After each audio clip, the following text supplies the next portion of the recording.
Assalamu alaikum wa rahmatullah al'umma wannan gida ina muku barka da wannan lokaci. To a gurguje dai dalilina na aza wannan shafi na littafin Shamsul Ma'arifi wato wannan littafi na Asararu kenan ina fatan mutane an fahimta. Farko dai abin da za a gane dangance da littafin Shamsul Ma'arif akwai na Asararu akwai wanda ba na Asararu ba. To abin da yake zama ruɗani shine ba a sani ba wancan da ba na Asararu ba ne ba suke ce ma bai halatta ba, ba bai halatta ba wanda suke ce ma ya halatta ko wannan shi na Asararu ne suke cewa bai halatta ba ko wancan ne suke cewa to abin da ya ɗan zama ruɗani kaɗan. Illa dai abin da na sani shine wannan littafin Shamsul Ma'arif yana da ƙarni-ƙarni, yana da ƙarni-ƙarni ba ɗaya ba ba biyu ba kusan aƙalla zai kai 30 zuwa 30 da wani abu. To amma abin da ya fi muhimmanci shine ƙarnin shi asalin littafin ya bambanta da ƙarnin inda yake na cikin littafin Asararu. Tunda kun ga shi yana ƙarni na 13 ne kamar irin littafin Al-Awaris. Kun ga shi ma yana ƙarni na 13 ne da kuma ba Shamsul Ma'arif ba Gayatul Hakim shi kuma yana ƙarni na 12. To cikin littafin Asararu shi yana ƙarni na 13 ne to kuma shi kanshi yana da ƙarni-ƙarni kusan ƙarni 30 zuwa 30 da wani abu. To don haka idan kana da wani littafi wanda aka ga Shamsul Ma'arif ne na Asararu ba haka yana nufin ba shi ne fa gaba ɗaya bakin iyakacin shi kenan.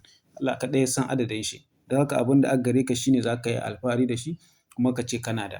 Amma ba ka cewa gaba ɗaya dukkan abubuwan da a ciki shi ne a ciki. Kun ga ko wannan da na aro wannan wanda yake sama aƙalla sirrin da a ciki ina ga sirri 726 ne ina ga sirrikan da a ciki. Wannan ma bugun hurru ne akwai yaren asalin Larabci. To da mun yi magana da wani malami ne wanda ya ce yana da shi kuma sihirin da a ciki sihiri 1000 ne da 20 da wani abu shi ne na ce a'a ba haka ba ne ba. Littafin yana da sirri kala-kala daban-daban. Dangance da ƙarnin shi ƙarni daban-daban ne kuma sirrikan da a ciki daban-daban ne. Sannan wanda ma ya rubuta littafin Ahmad Al-Buni wanda ake cewa ba mutum ba ne ba ga wasu malaman Asararu. To kun ga ba zai yiwu abin da aka ce tunda ba mutum ne ya rubuta ba ka ce wai iya za ka iya gane adadin shi sai dai ka gane abin da ka gane abin da ka sani ko kuma wanda ilimin shi ya zo maka. Sannan kuma dangance da waɗanda suke biyo ni suna yi min magana kan littafin da na wallafa wato kundin Kitabu akan ya za su yi su mallake shi ko kuma suna son su mallake shi. To magana ta gaskiya abu na farko dai kun ga na ba da lambobina akan wannan littafi to magana ta gaskiya ba wai don kana da lamba ta hakan na nufin zan ɗauki littafin nan in ba ka ba.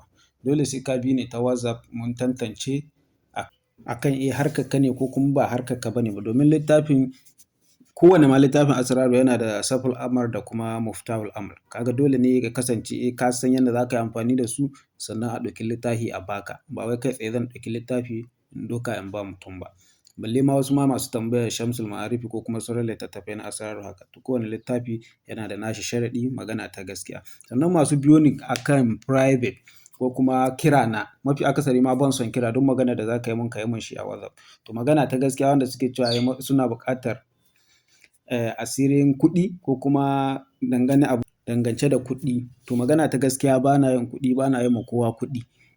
Ban yin kuɗi ban wa kowa kuɗi in dai kana da wani buƙata ta magani to kana iya biyo ni ta private masha Allah.